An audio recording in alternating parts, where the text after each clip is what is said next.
So hello and welcome back to the channel. इस video के अंदर हम करने वाले हैं क्लास 11 बायोलॉजिकल क्लासिफिकेशन का लेक्चर 5। ठीक है, तो अब हम करने वाले हैं किंगडम मोनेरा को समझने वाले हैं। तो हमने 5 किंगडम पढ़े थे, 6 पढ़े थे, मतलब इम्पॉर्टेंट हमारे पास 5 होते हैं, जिसके अंदर होता है kingdom animalia, kingdom प्लांटाई,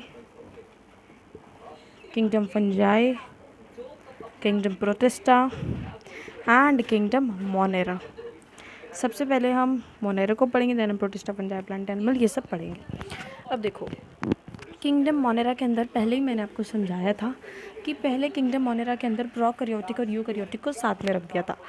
then 5 kingdom system आया था, जिसके अंदर हमने क्या देखा था, 5 किंगडम सिस्टम में मोनेरा को प्रोकैरियोटिक, एक पर्टिकुलर प्रोकैरियोटिक फॉर्म में रखा गया। मतलब जो भी प्रोकैरियोटिक फॉर्म में ऑर्गेनिज्म है उन्हें किंगडम मोनेरा के अंदर रखा गया। देन यूकैरियोटिक जो होते हैं उन्हें प्रोटिस्टा के अंदर रखा गया। पहले किंगडम मोनेरा के अंदर प्रोकैरियोटिक यूकैरियोटिक दोनों थे, बट आफ्टर 5 किंगडम सिस्टम ये चीज़ चेंज हो गई। ठीक है, किंगडम मोनेरा के अंदर मोस्ट प्रिमिटिव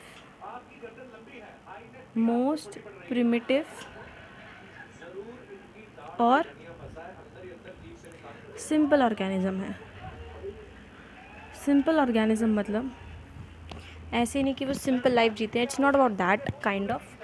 सिंपल ऑर्गेनिज्म मतलब कि जैसे जो एक एनिमल होता है उसकी बॉडी के अंदर बहुत सारी कॉम्प्लेक्स टाइप ऑफ रिएक्शंस हो रही होती हैं। मतलब उस ऑर्गेनिज्म की बॉडी या ह्यूमन की बॉडी बहुत ज़्यादा कॉम्प्लेक्स होती है। it have different types of we can say that different types of reaction are taking place in one body.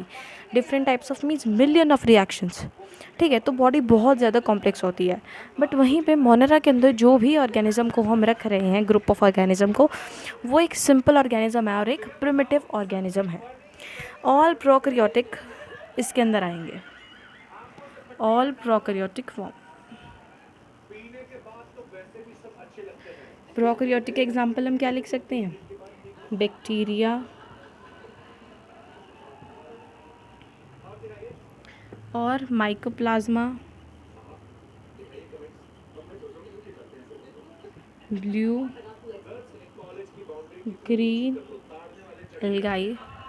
और मैंने आपको पिछले लेक्चर में समझाया है कि ब्लू ग्रीन एल्गाई को हम साइनोबैक्टीरिया भी बोलते हैं, और इसे हम साइनोबैक्टीरिया क्यों बोलते हैं ये भी मैंने समझाया है, बट स्टिल मैं आपको दोबारा समझा देती हूँ।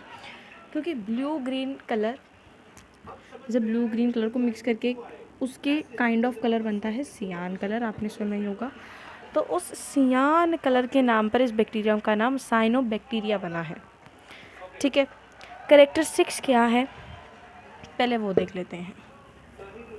कैरेक्टरिस्टिक्स ऑफ किंगडम मोनेरा के अंदर जितने भी ऑर्गेनिज्म हमने रखे हैं उनकी कैरेक्टरिस्टिक्स क्या है, या फिर किस बेस पे हमने उन्हें डिफरेंशिएट किया है दूसरे किंगडम से। तो कैरेक्टरिस्टिक्स, सबसे पहले तो यूनिसेल्यूलर ऑर्गेनिज्म होने चाहिए। Unicellular organism having prokaryotic form या प्रोकैरियोटिक सेल स्ट्रक्चर। उनकी सेल का जो, अब देखो हमने देखा है कि किंगडम मोनेरा के अंदर हमने प्रोकैरियोटिक ऑर्गेनिज्म को रख रहे हैं, तो ऑब्वियसली उनके सेल का जो स्ट्रक्चर है वो प्रोकैरियोटिक सेल का स्ट्रक्चर से ही रिलेटेड होगा। Cell wall is made of peptidoglycan. Cell wall is made up of peptidoglycan. ये एक बहुत ही इम्पॉर्टेंट पॉइंट है कि प्रोकैरियोटिक जो हमारे ऑर्गेनिज्म होते हैं उनकी सेल वॉल पेप्टिडोग्लाइकन से बनी होती है। जैसे कि ये सेल है, ये वॉल होती है सेल की, मेम्ब्रेन बोलो, वॉल होती है जनरली। जो उसकी वॉल है प्रोकैरियोटिक फॉर्म के अंदर या प्रोकैरियोटिक ऑर्गेनिज्म के अंदर, जो सेल वॉल है वो बनी होती है पेप्टिडोग्लाइकन की। ठीक है, ये होती है सेल वॉल। नेक्स्ट पॉइंट क्या है, सेल्यूलोज ऑब्सेंस होना चाहिए। जैसे कि हमारे प्लांट्स वगैरह में सेल्यूलोज होता है, तो प्रोकैरियोटिक फॉर्म के अंदर या फिर किंगडम मोनेरा के कैरेक्टरिस्टिक्स में cellulose is absent. Naked DNA lies in the cytoplasm in a coiled form जिसे हम न्यूक्लियोइड बोलते हैं. अब मैं आपको इसे समझाती हूँ. जैसे कि नॉर्मल सेल के अंदर ये सेल होता है, ये न्यूक्लियस होता है, बट प्रोकैरियोटिक फॉर्म में अगर ये सेल है और ये है न्यूक्लियस नहीं, ये है साइटोप्लाज्म. प्रोकैरियोटिक फॉर्म में न्यूक्लियस नहीं होता, ये है साइटोप्लाज्म. नॉर्मल स्ट्रक्चर है, जस्ट न्यूक्लियस नहीं है, ये है साइटोप्लाज्म. इस साइटोप्लाज्म के अंदर एक नेक्ड डीएनए है. नेक्ड डीएनए मतलब which can not be seen with from necked eyes, जिसे हम नेक्ड आइज से नहीं देख सकते हैं. ये होता है नेक्ड डीएनए. डीएनए का मतलब क्या होता है? Thread like structure. DNA means thread like structure. तो जो ये थ्रेड लाइक स्ट्रक्चर होता है ये इस तरह से होता है. सपोज ये एक थ्रेड सी है, इस तरह से थ्रेड. क्योंकि ये thread like structure coiled form में है. कोइल्ड मतलब पता है, जैसे हम बोलते हैं कि सांप कुंडली मार के बैठे तो वो कोइल्ड होता है, इस तरह से घूमता हुआ. ये भी कुछ इस तरह से ही आ रहा है ना, इसी तरह से. तो क्योंकि ये कोइल्ड लाइक स्ट्रक्चर है इसीलिए हम इसे न्यूक्लियोइड नाम देते हैं. अब न्यूक्लियोइड का मतलब ये नहीं है ये न्यूक्लियस है, क्योंकि न्यूक्लियो सेम है नहीं. इट्स जस्ट साइटोप्लाज्म के अंदर एक नेक्ड डीएनए होता है, क्रोमोसोम के अंदर थ्रेड लाइक स्ट्रक्चर. क्योंकि ये कॉइल्ड फॉर्म में है इसलिए हम इसे न्यूक्लियोइड नाम दे देते हैं. कॉइल्ड, न्यूक्लियोइड, ठीक है, रिलेटेड आप कर सकते हो. तो इतना सारा मैंने इसलिए समझाया ताकि आप न्यूक्लियोइड और न्यूक्लियस में थोड़ा डिफरेंट पता कर पाओ. ठीक है, तो क्या होता है? नेक्ड डीएनए होता है. नेक्ड डीएनए कॉइल्ड फॉर्म में, 2 मिनट, कॉइल्ड फॉर्म में साइटोप्लाज्म के अंदर, जिसे हम न्यूक्लियोइड बोलते हैं. न्यूक्लियोइड, ठीक है.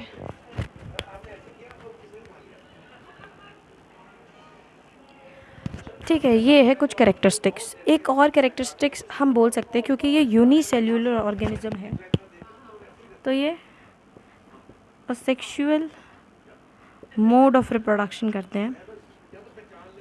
ठीक है, ये तो कॉमन सेंस वाली बात है. और गैमेट्स एब्सेंट होते हैं, ऑब्वियसली एब्सेंट ही हो गए. किंगडम मोनेरा के अंदर कौन कौन से बैक्टीरियाज आ सकते हैं? आर्के बैक्टीरिया,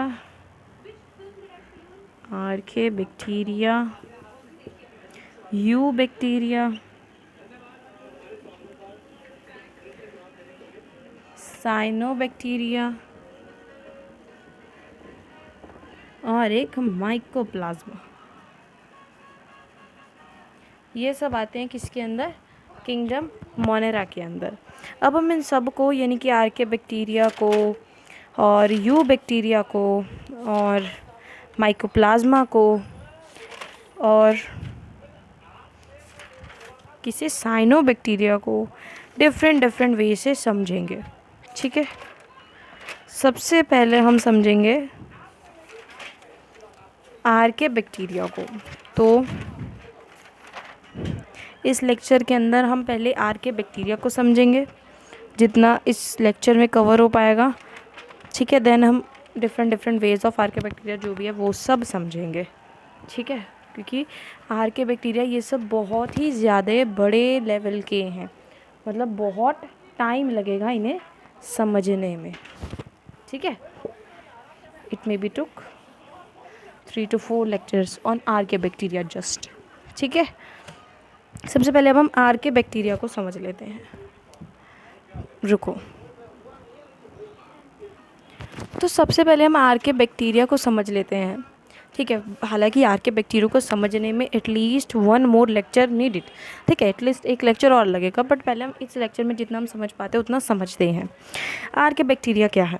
आर्के मीन्स एंशियंट और बैक्टीरिया मीन्स रॉड. लिख ही देती हूँ मैं, ठीक है, सुंदर राइटिंग लिखूँगी ताकि आप स्क्रीनशॉट ले सको.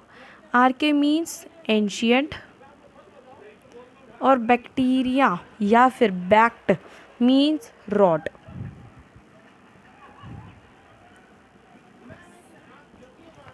These are most simple and ancient bacteria which were probably the first to evolve. मैंने आपको बताया है कि मोनेरा के अंदर हम कुछ प्रिमिटिव ऑर्गेनिज्म को रख रहे हैं. प्रिमिटिव मतलब पुराने. तो ये मोनेरा के अंदर ही आया है आर्के बैक्टीरिया. तो हम पहले इसे ही समझेंगे. ठीक है. तो ये सबसे पहली बात, आर्के बैक्टीरिया क्या है, मोनेरा के अंदर आया है. इसका मतलब these are also simple organism. तो मोस्ट सिंपल है, most simple and ancient bacteria है, मतलब बहुत पुराने टाइम के हैं या फिर पूर्वज वाले. और हम ये भी बोल सकते हैं even they are probably first to evolve as bacteria. Probably first to evolve.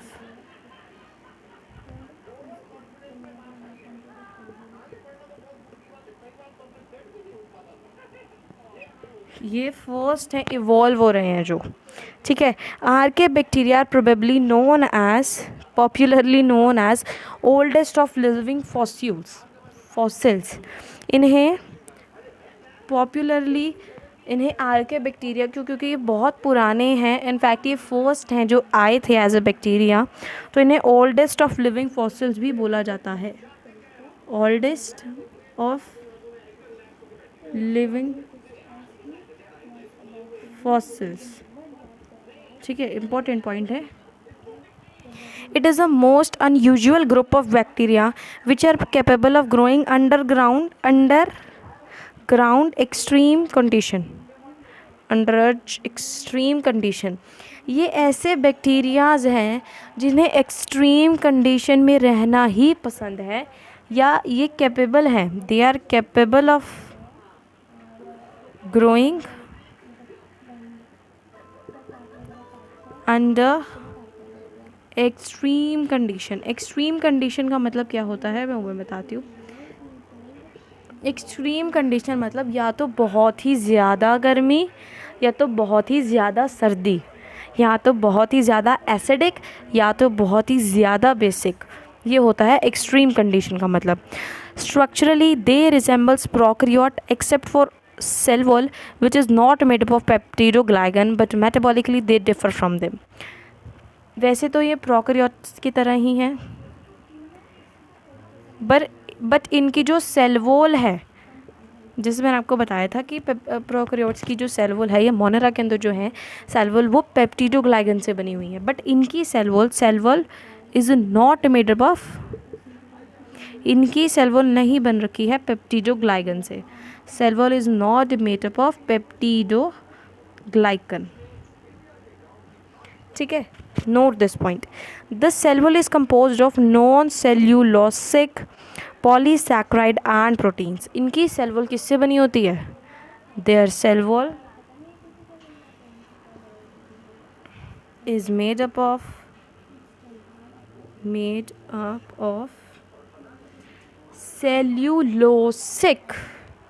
cellulosic, non-cellulosic. Cellulose नहीं है, सेल्यूलोसिक पॉलीसैक्राइड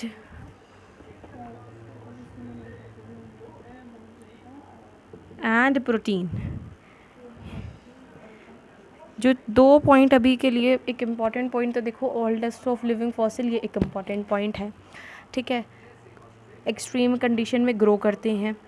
इनकी जो सेल वॉल होती है वो पेप्टिडोग्लाइकन से नहीं बनी हुई होती है. इनफैक्ट इनकी सेल वॉल किससे बनी होती है? नॉन सेल्यूलोसिक पॉलीसैकेराइड और प्रोटीन से इनकी सेल वॉल बनी हुई होती है. The cell wall gives them ability to survive under condition of extremely high pH temperature और सैलिनिटी. अब नॉर्मल प्रोकैरियोट्स एक्सट्रीम कंडीशन में नहीं सर्वाइव कर सकते हैं. ये एक्सट्रीम कंडीशन में इसीलिए सर्वाइव कर सकते हैं due to their cell wall. तो their cell wall gives them the ability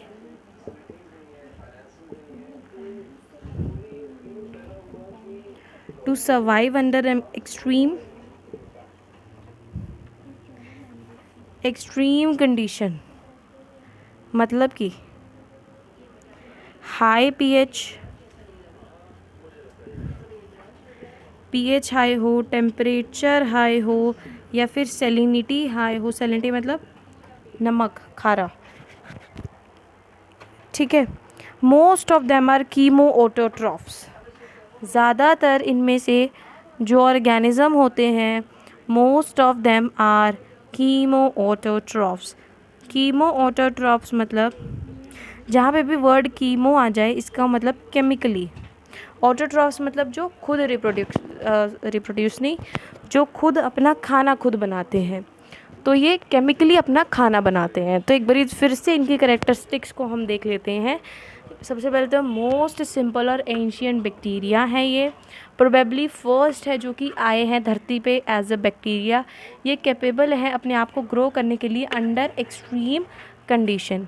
prokaryotic form में होते हैं बट फिर भी इनकी सेल वॉल जो है वो पेप्टिडोग्लाइकन से नहीं बनी हुई होती। इनफैक्ट इनकी सेल वॉल बनी हुई होती है नॉन सेल्यूलोसिक पॉलीसैकेराइड और प्रोटीन से। यही सेल वॉल है जो इन्हें एबिलिटी दे रही है सरवाइव करने की एक्सट्रीम कंडीशन में, चाहे हाई पीएच हो जैसे कि एकदम 14 तक का पीएच हो, चाहे 0 माइनस में पीएच जाए, चाहे टेम्परेचर +100 डिग्री हो -100 डिग्री हो, सैलिनिटी यानी कि एसिडिक हो, ये इनकी सेल्यूलोज इन्हें इस कंडीशन में भी सरवाइव करने की एबिलिटी दे रही है। और मोस्ट ऑफ देम जो है ये होते हैं कीमो ऑटोट्रॉफ्स। कीमो ऑटोट्रॉफ्स मतलब केमिकली जो अपने आप का खाना खुद बनाते हैं। अब हम देख लेते हैं टाइप्स ऑफ आर्के बैक्टीरिया। तो देखो टाइप्स ऑफ आर्के बैक्टीरिया मतलब कितने टाइप्स के आर्के बैक्टीरिया होते हैं। हमने किंगडम मोनेरा के अंदर देखा कि किंगडम मोनेरा के अंदर कौन कौन आते हैं, आर्के बैक्टीरिया, यू बैक्टीरिया, साइनोबैक्टीरिया और माइकोप्लाज्मा। अब आर्के बैक्टीरिया पढ़ रहे हैं, साइनोबैक्टीरिया पढ़ेंगे, माइकोप्लाज्मा पढ़ेंगे, देन हम यू बैक्टीरिया पढ़ेंगे। अब आर्के बैक्टीरिया के 3 टाइप होते हैं विच इज़ मिथानोजन्स,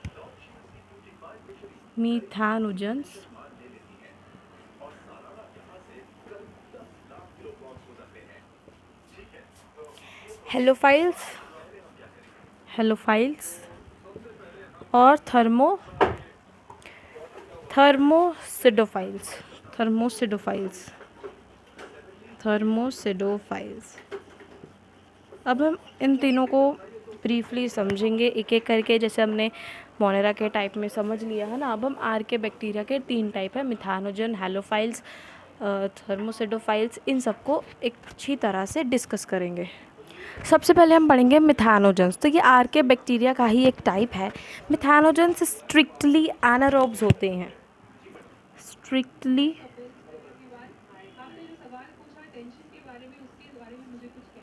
एनारोब्स। अब मैं आपको बताती हूँ एनारोब्स का मतलब। एने मतलब एयर, नहीं सॉरी ऑब्सेंट, और एरोब्स मतलब एयर, ठीक है, उल्टा पुल्टा भी हो सकता है। मतलब इन्हें एयर बिल्कुल भी ज़्यादा पसंद नहीं है, इन्हें ऑक्सीजन चाहिए ही नहीं। जैसे कि एक एनिमल के लिए, एक ऑर्गेनिज्म के लिए ऑक्सीजन ज़रूरी है बट इन्हें ऑक्सीजन नहीं चाहिए। ये स्ट्रिक्टली ऑक्सीजन को प्रोहिबिट करते हैं, ठीक है। तो ये क्या होते हैं, स्ट्रिक्टली एनारोब्स होते हैं। Generally present in marshy areas और gut of several ruminant like goat, cows and buffaloes. कहाँ पे, मार्शी एरियाज में प्रेजेंट होते हैं।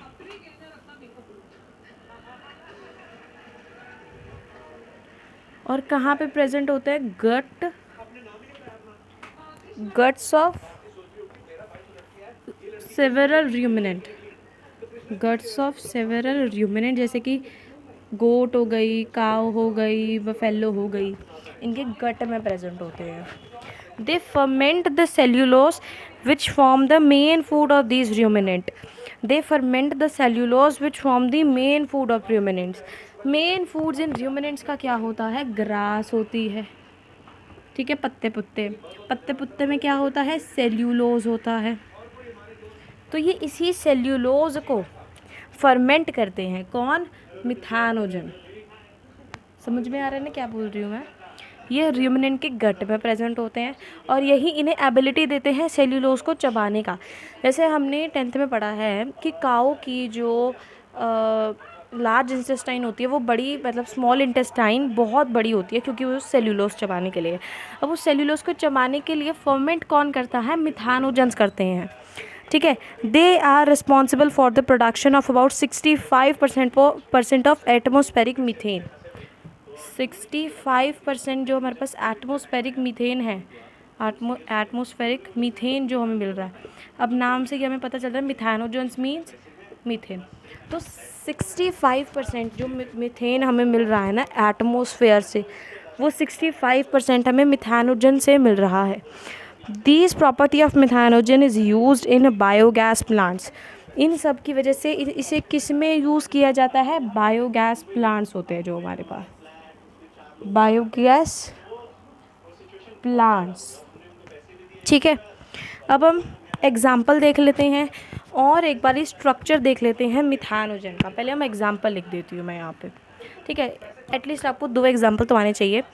मिथेनोबैक्टीरियम, ये थोड़ा अच्छी तरह लिख देती हूँ, मिथेनोबैक्टीरियम,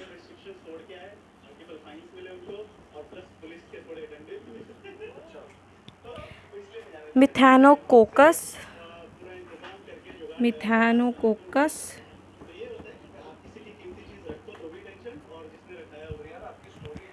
मिथेनोजीनियम। मतलब इतने भी मुश्किल नहीं है ये नाम याद करने, क्योंकि ये मीथेन से ही बन रहे हैं। मिथेनोजीनियम, मिथेनोस्पिरिलम, मिथेनोस्पिरिलम, मिथेनोबैक्टीरियम और मिथेनोकोकस तो वैसे ही आपको नाम से ही याद हो जाएगा। अब ये सब तो होगी मिथेनोजन की प्रॉपर्टीज़। एक बार दोबारा समझा देती हूँ। इन्हें ऑक्सीजन नहीं चाहिए, ये एयर के अपसेंट में ही रहते हैं, मार्शी एरियाज़ में प्रेजेंट होते हैं। जो गोट काऊ ये सब क्या खाते हैं? बफेलो, ये सब क्या खाते हैं? ये खाते हैं पत्ते वगैरह, मतलब ग्रास प्लांट्स। ग्रास वगैरह के अंदर क्या होते हैं? Cellulose present. जो सेल्यूलोज प्रेजेंट होते हैं, इनके पास ये एबिलिटी कौन देता है कि वो सेल्यूलोज को खा सके? ये एबिलिटी उन्हें देते हैं मिथेनोजन। ठीक है, मिथेनोजन इन्हें ये एबिलिटी देते हैं। अब हम एक बार ही मिथेनोजन का स्ट्रक्चर देख लेते हैं, नॉर्मल एक स्ट्रक्चर। देखो, सबसे पहले तो कुछ इस तरह से होता है। मेरी थोड़ी ड्राइंग ऐसी है।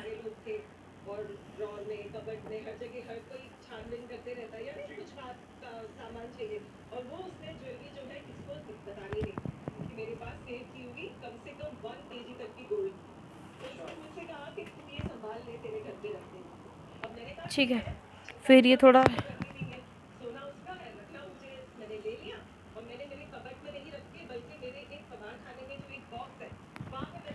ठीक है,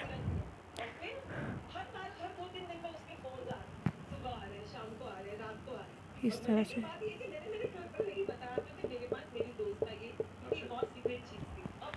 ठीक है,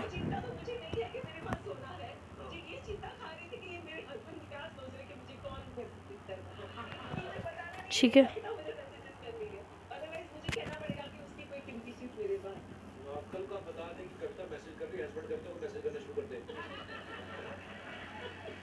इस तरह से होता है।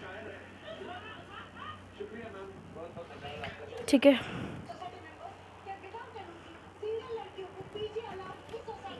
ये जो साइड वाले होते हैं थोड़े बड़े होते हैं, कुछ इस तरह से। क्रोमियो कॉमनल डीएनए, क्रोमियम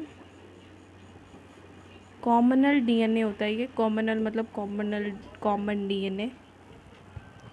ठीक है, प्लाज्मा मेम्ब्रेन, जो ये कुछ इस तरह से स्ट्रक्चर होता है, ये होती है प्लाज्मा मेम्ब्रेन।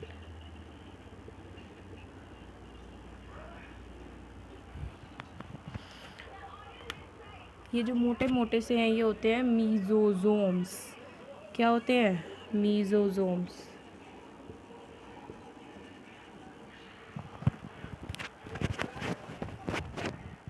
ये होती है यहाँ पे कैप्सूल प्रेजेंट, कैप्सूल। और क्या होता है? न्यूक्लियोइड होता है एकदम बीच में इसके, यहाँ पर न्यूक्लियोइड मैंने समझाया है क्यों, इसी वीडियो में समझाया है ना। न्यूक्लियोइड होता है, न्यूक्लियोइड को जीनोफोर भी बोलते हैं, जीनोफोर। साइटोप्लाज्म होता है कुछ इस तरह का, ऐसे ऐसे धब्बे धब्बे से प्रेजेंट, विच इज साइटोप्लाज्म। ठीक है, साइटोप्लाज्म। सेल वॉल होती है जो ये सेल प्लाज्मा मेम्ब्रेन के साथ, सेल वॉल। ठीक है, ये एक बैक्टीरिया का स्ट्रक्चर है, सिर्फ मिथानोजन का स्ट्रक्चर नहीं है।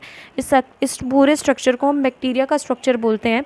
तो ये आप कोई भी बैक्टीरिया होगा, मे बी आर्के, यूक्रो, ये स्ट्रक्चर उसी पे रिप्रेजेंट करेगा, जस्ट उसकी थोड़ी वो चेंज हो जाती है प्रॉपर्टीज़। ये है फ्लैजेला, फिम्ब्रे जो ये है, फिम्ब्रे।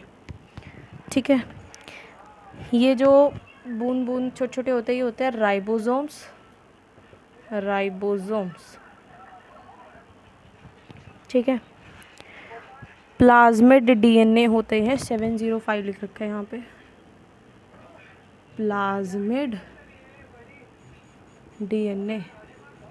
ये है एक बैक्टीरिया का स्ट्रक्चर, वो भी जस्ट बिकॉज ऑफ ड्राइंग थोड़ा अजीब बना है, वरना ये इसी टाइप का हमारे पास बैक्टीरिया होता है और यही है बैक्टीरिया का स्ट्रक्चर। ठीक है, सो इस वीडियो के अंदर हमने मिथानोजन पढ़ा है। नेक्स्ट लेक्चर के अंदर हम हेलोफाइल्स और थर्मोसेडोफाइल्स पढ़ेंगे। एक काम करते हैं, इसी लेक्चर में पढ़ लेते हैं। ठीक है, तो आई होप आपको ये दिख गया होगा, स्क्रीनशॉट सब ले लिया होगा। अब हमारे पास बच गए हैं दो archaebacteria, which is halophiles and thermoacidophiles. Halophiles क्या होते हैं वो देखते हैं। हेलोफाइल्स क्या होते हैं? मोस्टली ये भी एनारोब्स होते हैं और ये फाउंड होते हैं एक्सट्रीमली सॉल्टी एनवायरनमेंट में। ठीक है, एनारोब्स होते हैं और सॉल्टी एनवायरनमेंट में पाए जाते हैं, मतलब जहाँ पे थोड़ा पीएच लो होता है। No photosynthetic activity have been found. कोई भी फोटोसिंथेटिक एक्टिविटी नहीं कर पाते क्योंकि इनके पास क्या नहीं होता है, क्लोरोफिल वाला पिगमेंट ही नहीं होता है, तो ये फोटोसिंथेसिस कैसे कर पाएंगे। They can convert light energy into ATP. इनके पास ये एबिलिटी होती है कि ये लाइट एनर्जी को एटीपी में कन्वर्ट कर सके। ठीक है, this chemical pumps in chloride into the cell and prevent cellular dehydration. तो इनके पास एक केमिकल होता है, क्योंकि हमने देखा है आर्के बैक्टीरिया मोस्टली कीमोऑटोट्रॉप्स होते हैं, तो इनके पास एक केमिकल होता है, a chemical are present in that, जो कि क्लोराइड को, जो क्लोराइड होता है सेल के अंदर प्रेजेंट, उसे पंप करके सेल्यूलर डिहाइड्रेशन से बचाता है, इस बैक्टीरिया को बचाता है। एग्जाम्पल देख लेते हैं। Hello bacterium, hello bacterium, hello कोकस, hello कोकस और हेलोफेरा। ठीक है, ये है एग्जाम्पल। अब हम देखेंगे थर्मोसेडोफाइल्स। एक बार फिर से हम एक बार देख लेते हैं। हेलोफाइल्स एनारोब्स होते हैं, मैंने आपको बताया एनारोब्स क्या होते हैं। ये सॉल्टी एनवायरनमेंट में मिलते हैं, मतलब जहाँ का पीएच लो हो, मे बी ज़ीरो हो and may be in negative also. ज़्यादातर मार्शी एरियाज़ में मिलते हैं ये। ठीक है, सॉल्ट एरियाज़ में जो लेक्स वगैरह होती है, सी, वहाँ पे ये मिलते हैं। फोटोसिंथेसिस ये नहीं कर सकते हैं क्योंकि इनके पास क्लोरोफिल पिगमेंट ही नहीं होता है। इनके पास एक एबिलिटी होती है कि वो लाइट एनर्जी को एटीपी में कन्वर्ट कर पाए। एटीपी मतलब एड्रोलोसेंस ट्राइपोफाइट, कुछ इसी टाइप का होता है। केमिकल होता है इनके पास क्योंकि ये कीमोऑटोट्रॉफ्स होते हैं, ताकि ये क्लोराइड को सेल्यूलर डिहाइड्रेशन से बचा पाते हैं अपने आप को, और इसलिए ऑटोट्रॉपिक होते हैं। एग्जाम्पल है Halobacterium, Halococcus and Haloferax. ये तो हो गया हमारे पास हेलोफाइल्स। अब हमारा लास्ट आर्के बैक्टीरिया करेंगे, विच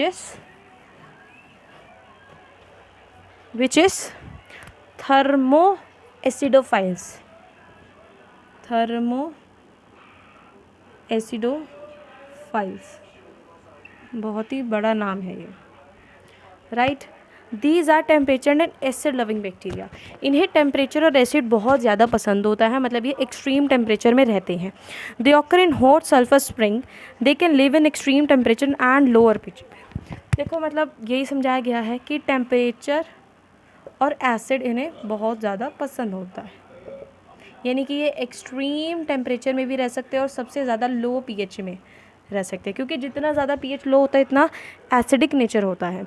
थर्मा acidophile survive in extreme temperature and acidic pH, क्योंकि इनके पास एक special branched chain lipid present होती है इनकी सेल मेम्ब्रेन के पास, जो कि इनकी सेल की फ्लूइडिटी कम करती है। मतलब presence of special branched chain lipid, presence of special branched chain lipid, इनके पास एक ब्रांच्ड चेन लिपिड प्रेजेंट होती है इनकी सेल मेम्ब्रेन में। कहाँ पे प्रेजेंट होती है? इनकी सेल मेम्ब्रेन में। जैसे हमने देखा था मेथानोजन के पास क्या होती है? सेल्यूलोज फर्मेंट करने की वो होती है, तो क्या कर पाते हैं ये? एक्सट्रीम कंडीशन में सर्वाइव कर पाते हैं। ऐसे ही हमने देखा है आर्के बैक्टीरियाज जो होते हैं वो पेप्टिडोग्लाइकन नहीं होती है उनके पास क्या होती है? नॉन सेल्यूलोसिक, क्या होती है? नॉन सेल्यूलोसिक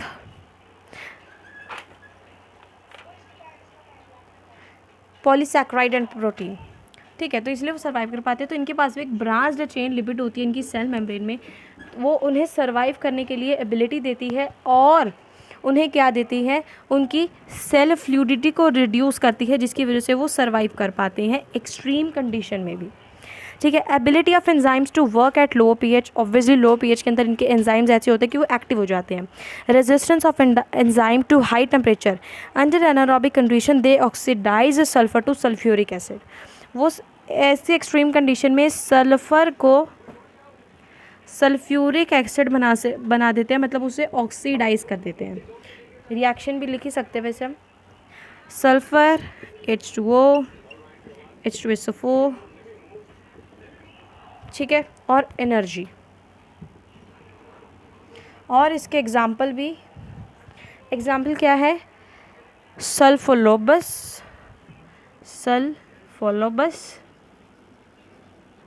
और डीसल्फरलोबस,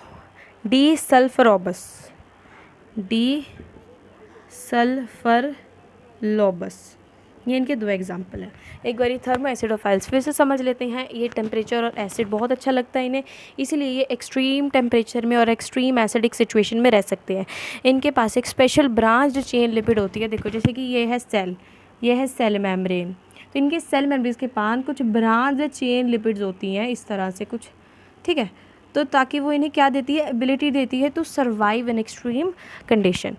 सल्फ़र को वो सल्फ्यूरिक एसिड में ऑक्सीडाइज कर देते हैं, क्योंकि जब वो एनारोबिक कंडीशन में होते हैं, ये भी लिख दो आप एक बारी, एनारोबिक कंडीशन में, ठीक है। एग्जाम्पल है सल्फोलोबस और डीसल्फरोबस, ठीक है। तो इस वीडियो के अंदर हमने पूरे आर्के बैक्टीरिया को समझा है और नेक्स्ट वीडियो के अंदर हम समझेंगे यू बैक्टीरिया को, ठीक है।